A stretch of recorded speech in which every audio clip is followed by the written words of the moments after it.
Explaining a topic in social history about it is about Iltutmish. Now, uh, Iltutmish was a Turkish, and he is also known as Iltutmish. He is also known as Samsuddin. He got that title because he did many changes in his kingdom. He did more changes than his father. Iltutmish, he had a very large kingdom, and he is new in ruling the kingdom, so he couldn't rule the whole kingdom by himself. So he divided the kingdom into smaller parts,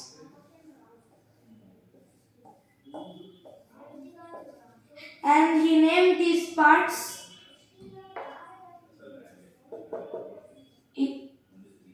Ikkadas, Ikkotar, and these Ikkotars are ruled by Ikkotars, or they are also known as mujtis. They are also known as mujtis. So these mujtis, they collect the taxes from these places and they will give to the king. But they are not the owners of this land. They are not the direct owners of the land. Next, they can make the law and order of this place. They can make new laws and they can make new orders, but they cannot break the law. And they collect the taxes, right? So again, taxes. Taxes are of two types in history period. Taxes are two types: religious taxes and secular taxes. Religious taxes means Christian taxes, Hindu taxes, Muslim taxes. It is based on the religion. Because Iltutmish was Turkish and Turkish people are Muslims. So he made that Muslim people don't have to pay any taxes. So Muslims don't have taxes. So Christian tax, Muslim tax, Jainism tax, Buddhism tax, etc. Religious taxes. Secular taxes are just normal taxes, like example land revenue. The land revenue. Next, religious taxes are also not only based on the religion, but the religious places, the holy places like churches, masjids, from the money got from the religious places is also given to the muftis and they give back to the king. Okay. And this Iltutmish, he introduced two types of coins. Two new coins are introduced by Iltutmish, and those are coins. Those two coins are tankas, and jitlas. These tankas were silver. These were silver coins, and these were copper coins. And these both were introduced by Iltutmish. This Iltutmish also, he appointed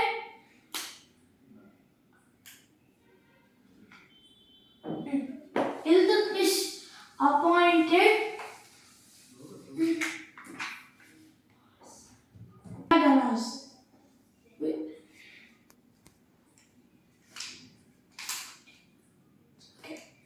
And these Bandaganas, they will get some power. They are the Turkish nobles. And they are appointed by the provinces or by government. Iltutmish did not appoint. the if any sultan or the provinces or the governor will appoint the Vandaganas. These provinces per sorry they are appointed by the governor of the provinces.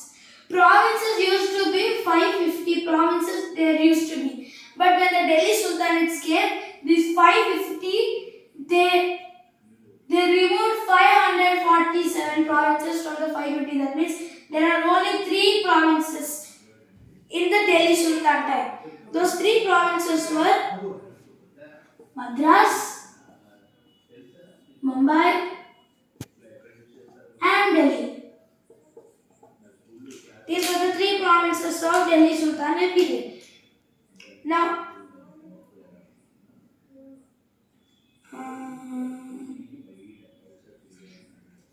sorry, there was no Delhi. It was not Delhi, it was West Bengal. These were the 3 provinces of Delhi Sultanate period. Next, Iltutmish. Now, Iltutmish, he appointed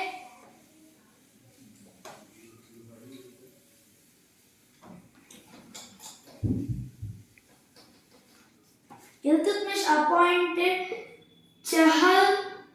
Chahalganis. Chahalganis. These were the council, also known as the Council of 40 Novels. 40 novels. The Chahalganis were the council of 40 novels. And now, what are novels? Novels are the people who are very obedient towards the king. Those people. The king will appoint the novels. They are the novels.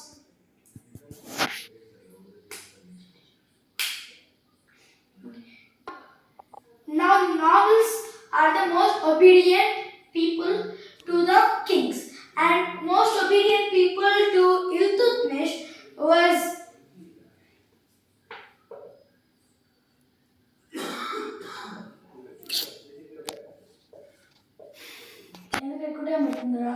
his name was Ghiyasuddin Balban. He was the most trusted servant of the Iltutmish, and after the Iltutmish died, he took in charge of the Delhi Sultan. Balban was a slave of Iltutmish for over 20 years.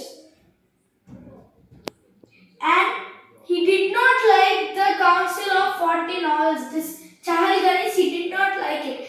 So, what he did is, he gave more power to the junior Turkish novels, the people who are under the Chahalganis, so that they can grow with more power and they can dominate these Chahalganis.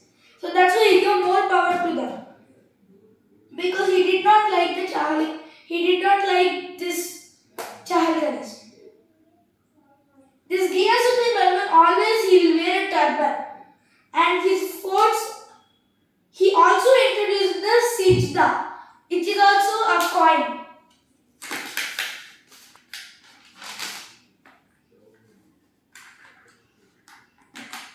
Sijda is not a coin actually. Sijda is the act of when any person wants to meet the Sultan, any Delhi Sultan, then they have to kiss the feet of the Delhi Sultan as showing of respect. This act is known as Sijda. He invented this Sijda.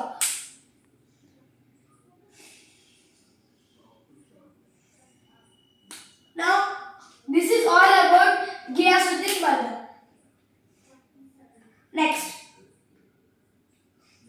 was Alauddin Khalji.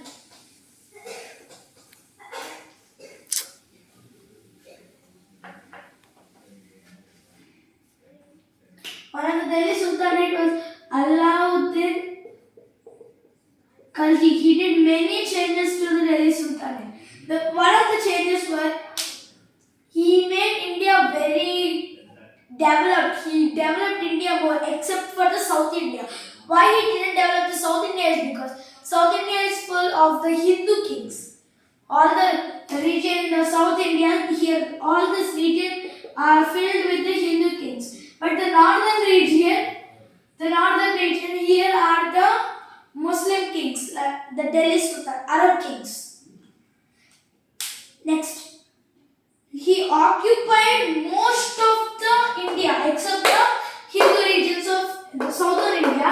He occupied most of the India, north, west, and east India. He occupied, and he developed that whole land. He changed the land revenue. He decreased land revenue. He didn't like the spice system, so he didn't implement it. Then he said, for nobles there is some army, and he didn't like that too. So he said no for the nobles to keep personal army. And he said don't collect land taxes directly. Next, land revenue reform in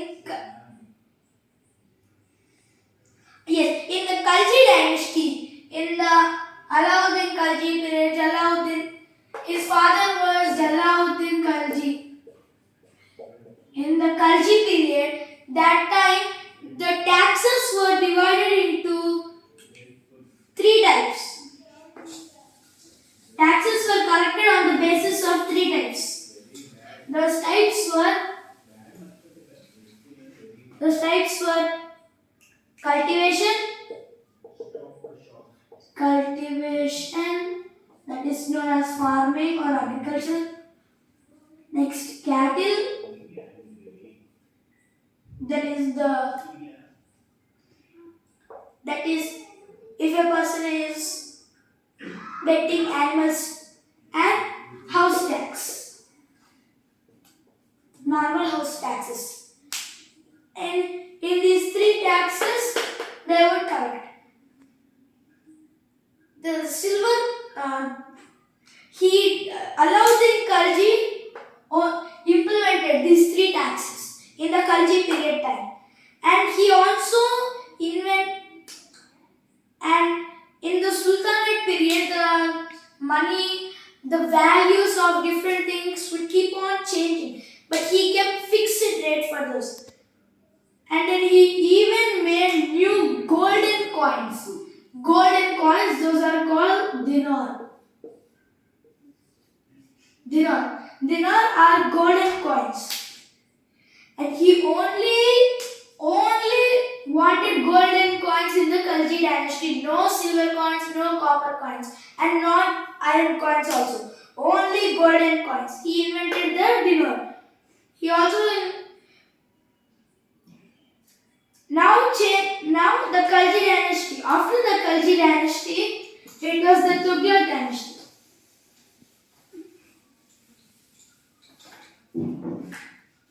After the Khalji dynasty, the Tughlaq dynasty. Up to now, the capital was at the Delhi. Delhi was the capital up to now. But the Tughlaq, one of the king in the Tughlaq dynasty, he did not like that Delhi is the capital because there were some problems happening in the Delhi. That's why he changed the capital from Delhi to Daulatabad. It is a city. He changed the capital from Delhi to Daulatabad because it was too risky to continue the capital as Delhi. Why was it risky? Means there were more fights going on in Delhi. That's why. And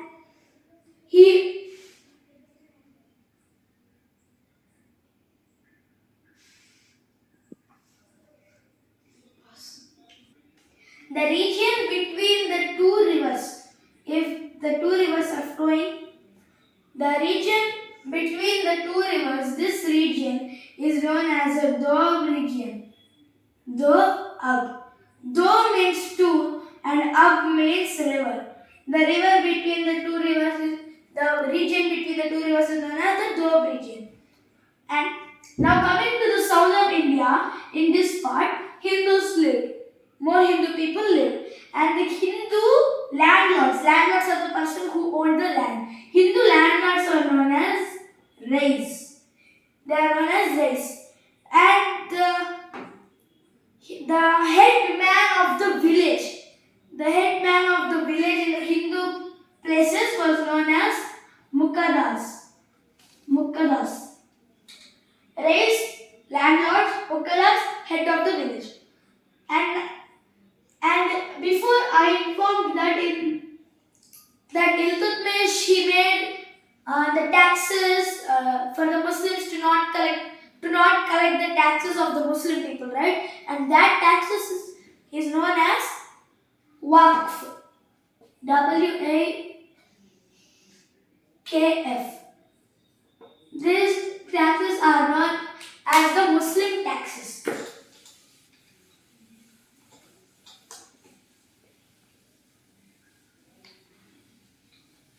Okay. Now we will discuss about a story at 1500 CE. At 1500 CE. This society group was followed for 300 years from 1200 to 1500 CE. And this is the society. Nowadays, the society is divided into Brahmins, Kshatriyas, Vaishyas, and Shudras. We all know that. But in 1200 CE to 1500 CE, society was divided into four types again. They were aristocracy,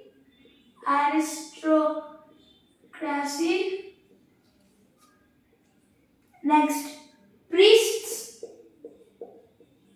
These priests were the Brahmins. They were in the second group at that time. Next, townspeople, the normal people who live in the town, and they are the Vaishyas. And the aristocracies are the nobles. The nobles who are very obedient to the king, they are the aristocracies.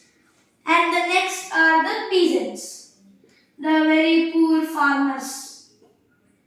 They are the farmers. And like Shudras. This was how society was divided into four groups. And now we will take this aristocracy as number 1, rich number 2, townspeople number 3, and peasants number 4. The aristocracy is town people and the number 2, these three, and the priests. These three would not in that period of time, in the 300 period of time, 1, 2, and 3. These three caste system, they want, the king said to the Ikadas or the person who is collecting taxes to not collect from these people. They will only collect the taxes from the peasants or the farmers. And at that time the Brahmins were first, but now at this time the Brahmins were first, but at that time the priests, the Brahmins were second. But the Vaishyas town people are same. Only the priests, aristocracies have changed their caste level. Peasants. These peasants, they are the farmers, right? So they plant the plants, crops. But they have to only follow the plants which the king says to grow. Suppose it is a type of soil which grows the carrots very well. But the king doesn't like carrots and he said to grow tomatoes. Then the farmers have to only grow tomatoes even if they don't grow. And they have to grow tomatoes and then they have to again, even they don't grow, they will get lost. Again they have to pay back the taxes to the king and they will get more suffering. But the king did not care because they are very poor and he just left them like that. He did not care at that time. Social structure. At this time, there are only three religions: Hindu, Jain, and Muslim. There are only these three religions at that time.